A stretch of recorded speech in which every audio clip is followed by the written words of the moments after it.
Hello everyone, my name is Nabila Azara Salsabila and here we will talk about strategies and solutions for improving students' pronunciation and speaking skills.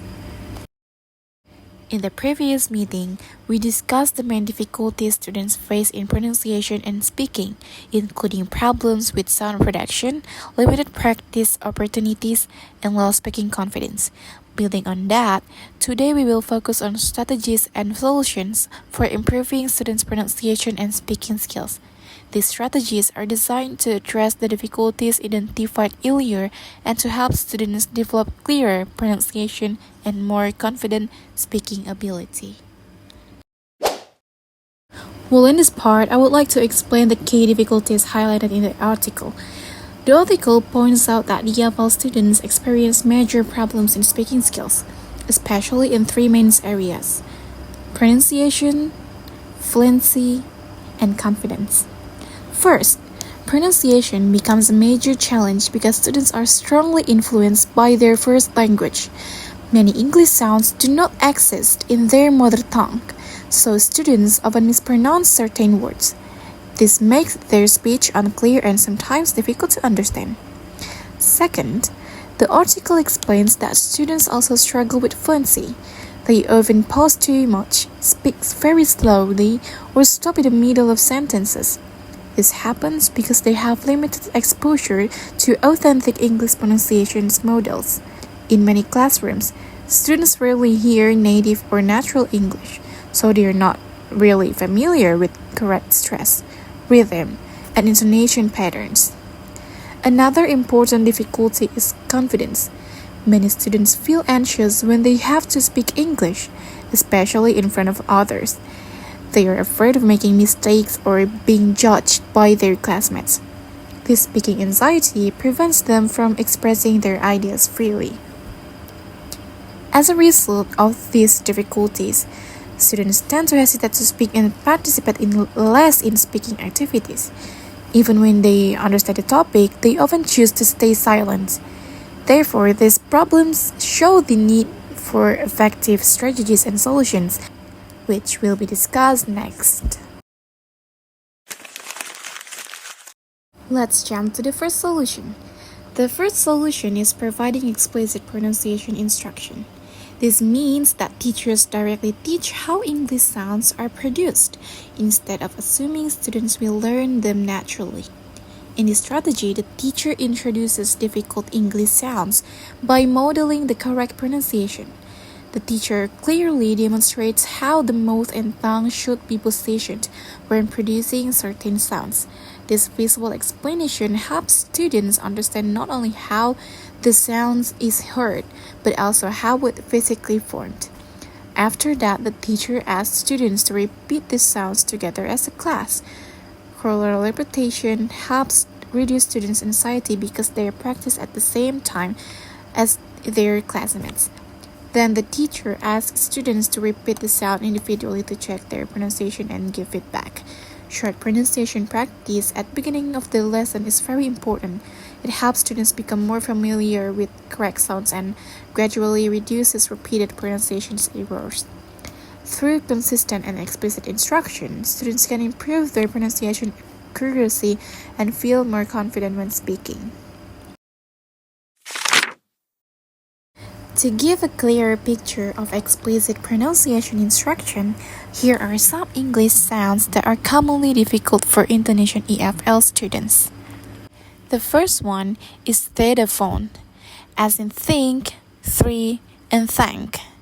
This sound does not exist in Indonesian, so students are often unfamiliar with it. For better understanding, let's watch a video on how to produce the theta sound correctly.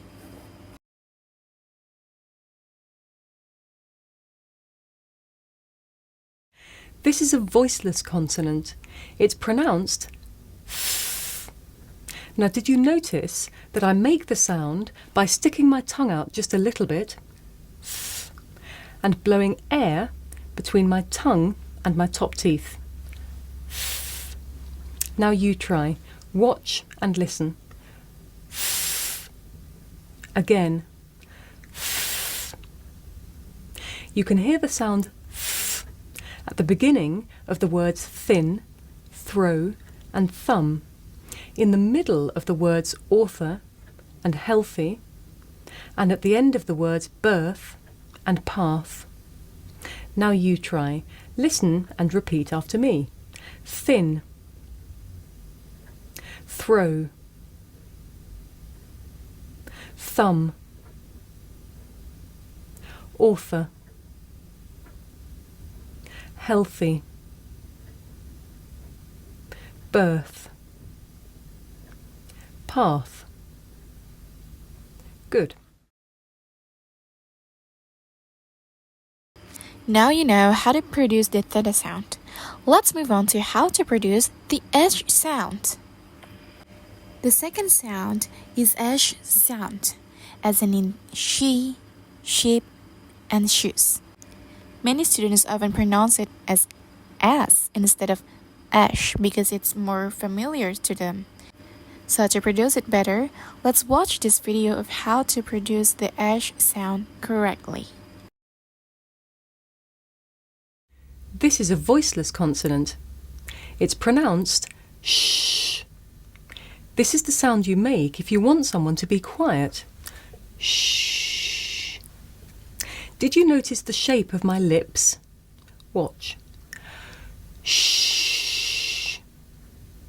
Now you try. Listen, watch, and repeat after me. Shh. Shh. Now let's look at some words with the sound sh in them.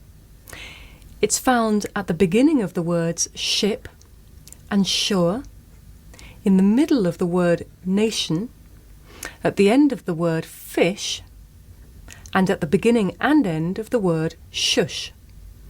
Now you try. Listen and repeat after me. Ship, sure, nation, fish, shush. Now you know how to pronounce the sh sound. Let's move on to the third one. The third one is r, as in red, run, rice. It is different from the Indonesian rule because Indonesian say it as r and not r. To find out how to produce the r correctly, let's watch this video of how to produce the r in English correctly. This is a consonant sound. You can hear it at the beginning of the words right and wrong, and in the middle of the words sorry and arrange. Now watch my mouth while I'm saying this sound. My lips come out and I pull my tongue back. Okay, let's practice. Repeat after me. Right, wrong, sorry, arrange. Okay. The second solution is using repeated speaking activities, which gives students multiple opportunities to practice the same speaking task. At first, students may hesitate or feel nervous, but repetition helps them become more familiar with the content.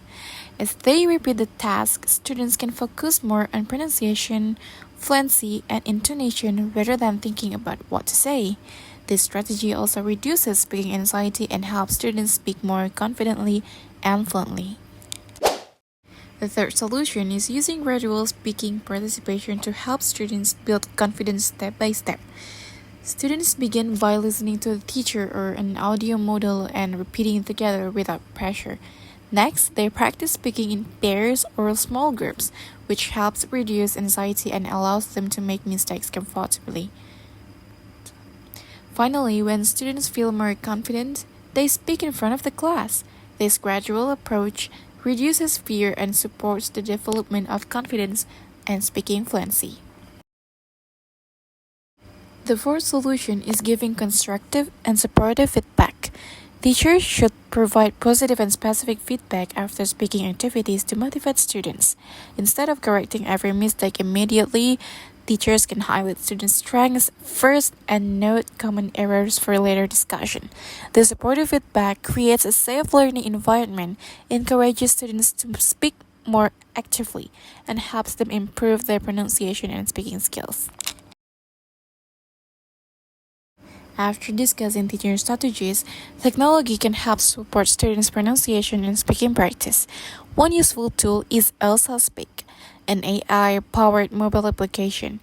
Elsa listens to students' speech and gives immediate feedback on pronunciation accuracy. It starts with an assessment to identify students' weaknesses and then provides a personalized learning path. Through various pronunciation and speaking exercises, also helps students practice independently and build confidence in speaking English. Another helpful tool is Youglish, a pronunciation website using authentic video examples. Students type a word and Youglish shows videos of how native speakers using the word in real life. This helps students hear natural pronunciation, stress, and intonation as well as different English accents. Youglish is useful for classroom practices and independent learning. After discussing the strategies and digital tools that can support students' pronunciation and speaking practice, the next part focuses on how these strategies can be implemented in the classroom. To make the practice more structured and systematic, a 3-month weekly speaking practice plan is proposed.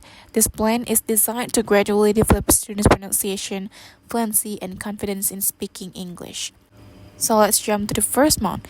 In the first month, the focus is on building basic speaking skills and pronunciation awareness. Students start by introducing themselves to build confidence. They then learn basic English sounds and word stress through listening and repetition. In the third week, students practice difficult English sounds with teacher modeling. By the fourth week, students use simple sentences to talk about daily activities and give short oral presentations to improve fluency and confidence.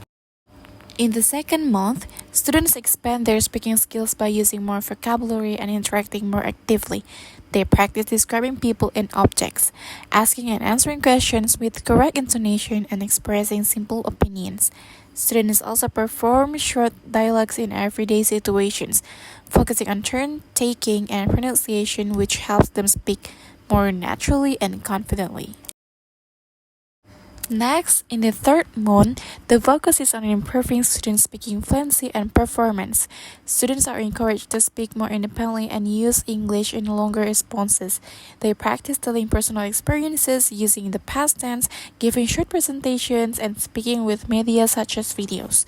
In the final week, students take part in a speaking assessment and reflect on their progress, helping them build confidence and prepare for real communication. Through this 3-month speaking practice plan, several learning outcomes are expected. The first one is students are expected to improve their pronunciation accuracy through regular practice and clear instruction. Second one, they are also expected to speak more fluently and confidently as a result of repeated and gradual speaking activities. Finally, students will be able to express their ideas and opinions more clearly in English during discussions and presentations.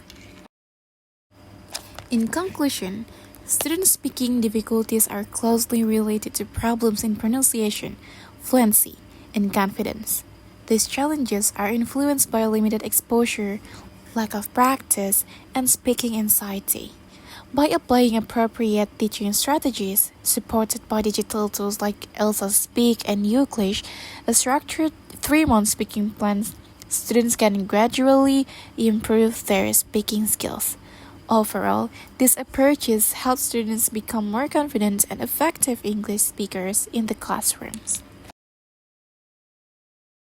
So, with the right support and practice, speaking English doesn't have to be scary.